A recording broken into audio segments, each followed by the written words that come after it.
नमस्कार, Yogiraj pain relief सेंटरमध्ये आपलं स्वागत आहे. तर हे दादा आपल्याकडे अगोदर आलेले होते, त्यांचा कमरेचा त्रास होता. तर त्यांना विचारू आपण किती दिवस झाले काय आणि किती आराम वाटतं. दादा नाव काय तुमचं? किरण कैलास कांदळ कोटरेचे तुम्ही. तर मागच्या वेळेस आपण ट्रीटमेंट केली होती कमरेची. हो. तर किती आराम वाटतो?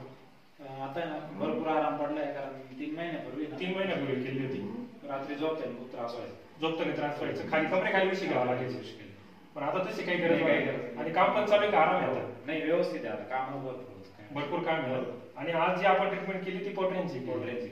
कमरेचं काही केलं नाही, काहीच नाही. करायची गरज वाटत नाही, काहीच गरज नाही ना. आणि पोटऱ्याला किती टक्के आराम वाटतं? आता भरपूर व्यवस्थित वाटतंय. व्यवस्थित वाटतं, एकदम मोकळं वाटतं. पहिले नको बसतं भरल्यासारखं वाटायचं आणि पोटऱ्या पण निबर झाल्या होत्या. हो. तर कमरेची ट्रीटमेंट केली आपण. खर्च किती आला तुम्हाला? 300 रुपये खर्च आला होता. 300 रुपयात कंबर रिपेअर हो, झालं. रिपेअर झालं. काहीच बाकी एक्सरे नाही, एमआरआय नाही, काहीच नाही, गोळ्या नाही, काहीच नाही. तर ठीक आहे, ट्रीटमेंट नंतर समाधानी आहे? हो, 100%. ठीक आहे, चालेल, धन्यवाद.